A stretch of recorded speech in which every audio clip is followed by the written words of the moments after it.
nós seguimos acompanhando, inclusive vamos ao vivo agora para a delegacia, 8ª DRP, Leonardo Ribeiro está por lá com a delegada titular, doutora Fernanda Simão. Quais são as novidades, os novos fatos em relação a essa investigação, hein, Leonardo? Boa tarde. Boa tarde, Rômulo. Boa tarde para você que está aí nos acompanhando o nosso jornal. Eu estou aqui na Delegacia de Polícia, na central da DEAN, juntamente com a delegada Fernanda Simão, que vai nos trazer mais detalhes desse caso. Delegada, como que o suspeito, de fato, praticava esses crimes com as vítimas? Boa tarde. Boa tarde.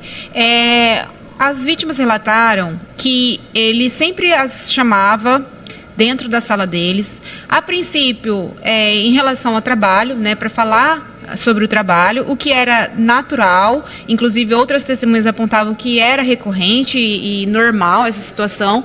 No entanto, algum tempo depois, além dessas questões profissionais, ele começou primeiro a insinuar, fazer insinuações a respeito do corpo, a respeito da aparência física.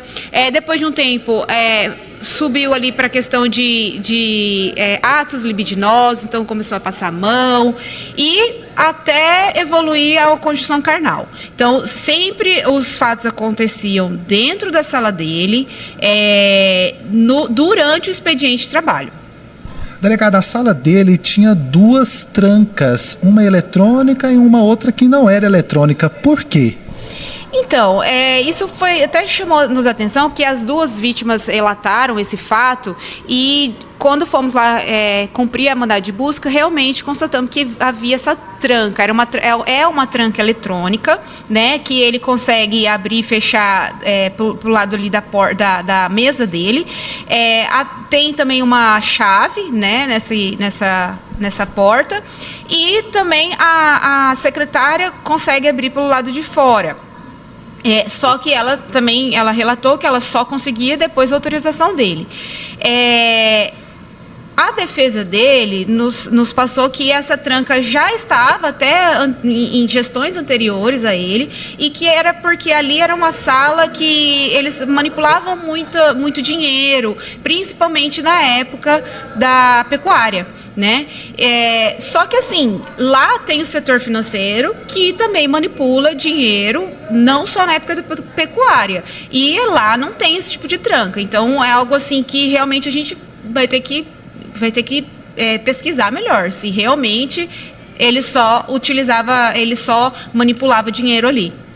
E essa tranca eletrônica, só ele tinha acesso para abrir e fechar? Isso, ele e a secretária dele. Só que a secretária dele, né, relatou que ela só conseguia abrir ou fechar mediante a autorização dele. Então ela não mexia nessa tranca, era só mediante a autorização dele. Nós recebemos uma imagem onde tinha um botão verde. Só ele sabia onde estava esse botão verde para abrir e fechar? Como era?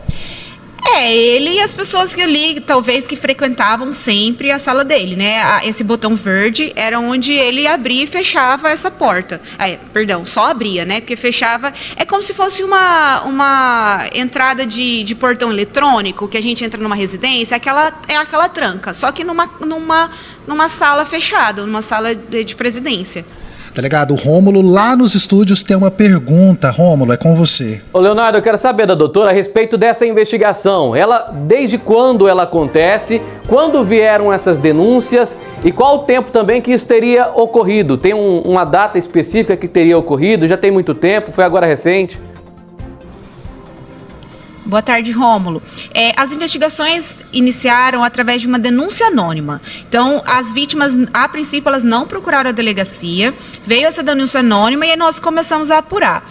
Assim que a gente iniciou a apuração, a gente conseguiu identificar 3 vítimas, né, que relataram de forma unânime e assim, com declarações muito condizentes entre elas, né?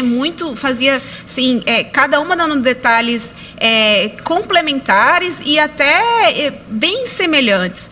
E o que chamou mais atenção é que as principais 2 vítimas, elas não trabalhavam em épocas iguais, elas não estavam simultaneamente trabalhando. Então, uma primeiro trabalhou lá em 2024 e a outra estava trabalhando já até agora ela trabalhava. Então, assim, elas vieram com declarações bem consistentes, né? E as duas se complementavam. Então, iniciaram a partir daí. A gente identificou essas vítimas, identificamos algumas testemunhas também que não tivessem ligações com ele, até para não romper esse sigilo da investigação, até que chegamos a um ponto, né, do inquérito policial que a prisão dele foi inevitável. Ô, delegada, na abordagem, nas primeiras abordagens, o que o suspeito disse para você? Olha, a gente não ouviu ele ainda, né? A defesa dele vai ter acesso aos autos assim que concluirmos a investigação. Então, o interrogatório dele será o último ato do processo, né? No momento da prisão dele, nós alertamos os direitos que ele teria, né? Falamos do direito dele de permanecer em silêncio, de constituir um advogado, né? E falar só na presença do advogado dele. Delegada, mas na hora que vocês prenderam ele aqui no Sindicato Rural, ele disse que tinha entendimento do que estava acontecendo? Não, ele se mostrou surpreso. Essa foi a nossa percepção. Ele se mostrou surpreso com o que estava realmente acontecendo, mas ele sempre foi bem colaborativo, desde o momento ele colaborou, veio com a gente até a delegacia, aguardou os advogados dele, permaneceu aqui à disposição nossa. Mas justamente por estar em diligências, né, as investigações estão em andamento, ele ainda não foi ouvido. Ô, delegada, foram até o momento 3 vítimas, 2 maiores de idade e 1 menor de idade. De fato, teve uma que tentou tirar a sua própria vida após esse crime ter acontecido? Olha, tem uma que ela está realmente sofrendo muitos traumas psicológicos, né? Inclusive, a gente passou por algumas abordagens psicológicas com a equipe aqui da delegacia e que realmente apontou que ela está nesses transtornos psicológicos, ela realmente está muito abalada com a situação e esses trabalhos psicológico, né, de acompanhamento, foi feito realmente para a gente conseguir trazer um nexo de causalidade entre tudo isso que ela passou com os traumas que ela desenvolveu.